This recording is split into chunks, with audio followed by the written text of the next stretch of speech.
America के राष्ट्रपति Donald Trump की एक फोन कॉल से 3 साल से चली आ रही रूस और यूक्रेन जंग के रुकने की उम्मीद बढ़ गई है। शांति वार्ता शुरू होने के लिए अमेरिकी राष्ट्रपति ट्रंप ने राष्ट्रपति पुतिन और जेलेंस्की से बात की है। जेलेंस्की ने इस बात को सार्थक भी बताया है। एक फोन पर शांति की बात शुरू हो गई है, लेकिन इस जंग ने रूस और यूक्रेन दोनों को ही बड़ा नुकसान पहुंचाया है। हर जंग में जीत हार का अंदाजा इस चीज से भी लगाया जाता है कि किस पक्ष को कितना नुकसान हुआ है, किस देश के कितने सैनिक मारे गए हैं और किस देश ने कितनी जमीन खो दी है। पिछले 3 साल में यूक्रेन और रूस ने क्या खोया है? रूस और यूक्रेन की पूरी जंग एक खूनी संघर्ष की रही है, जिसमें मरने वालों की संख्या हजारों में नहीं बल्कि लाखों में है। अलग अलग एजेंसियों के डेटा में दोनों ही देशों के मरने वाले सैनिकों की संख्या अलग अलग है। रूस अपने हताहतों की संख्या बहुत ही कम मीडिया के सामने रखता है और सर्वे करने वाली ज्यादातर एजेंसियां पश्चिम प्रभावित बताता है, जो यूक्रेन के नुकसान को कम दिखाने के लिए रूस में हताहतों की संख्या को ज्यादा बता रही है। न्यूयॉर्क टाइम्स के मुताबिक यूक्रेनी मौतों का सबसे ज्यादा सार्वजनिक रूप से उपलब्ध आंकड़े जो हैं वो 2 वेबसाइटों से आते हैं, जो ऑनलाइन जारी मरने वाले के आर्टिकल, मरने वालों को मिलने वाले पदक पुरस्कारों, अंतिम संस्कार के ऐलानों और अन्य चीज़ों से सूचनाओं से नजर रखती है और उसका एक तरह से कलेक्शन कर लेती है।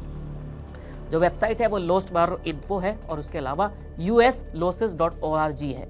इसने एक जैसे नतीजे दिए हैं, जिसमें एक वेबसाइट ने लगभग 62,000 यूक्रेनी सैनिकों की मौत बताई है, जबकि लास्टरबोर्ड का अनुमान है कि 2024 दिसंबर तक कुल मिलाकर 1 लाख से ज्यादा यूक्रेनी सैनिक मारे जा चुके हैं।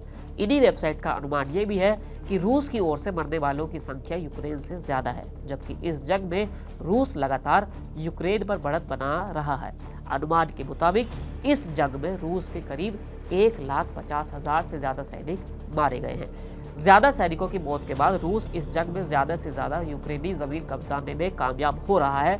इसकी एक वजह यह भी है कि रूस एक बड़ा देश है और यहाँ फिर से सैनिकों की भर्ती करना यूक्रेन से ज्यादा आसान है।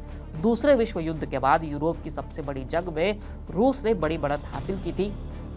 वॉशिंगटन डीसी स्थित युद्ध अध्ययन संस्थान यानी कि ISW की ओर से जारी एक रिपोर्ट के मुताबिक रूसी सेना ने 2024 में यूक्रेन का 4168 वर्ग किलोमीटर हिस्से पर कब्जा कर लिया था। ये हिंद महासागर के देश मॉरिशस के आकार का 2 गुना और न्यूयॉर्क शहर के क्षेत्रफल का 5 गुना है। ISW ने बताया कि रूस ने अवदिवका, सेलिडोव, वुल्हेदार, कुराखोव नामक 4 मध्यम आकार की बस्तियां पर भी कब्जा कर लिया है। दूसरी ओर यूक्रेन ने रूस के कुर्स्क क्षेत्र पर कब्जा जमाया है, जिसमें से कुछ हिस्से को रूस ने वापस भी ले लिया है।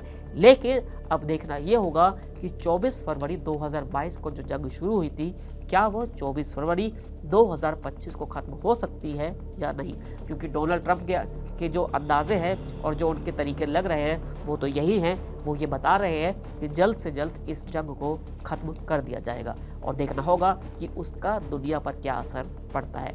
फिलहाल इस वीडियो में इतना ही, फिर मिलेंगे नए वीडियो के साथ। शुक्रिया।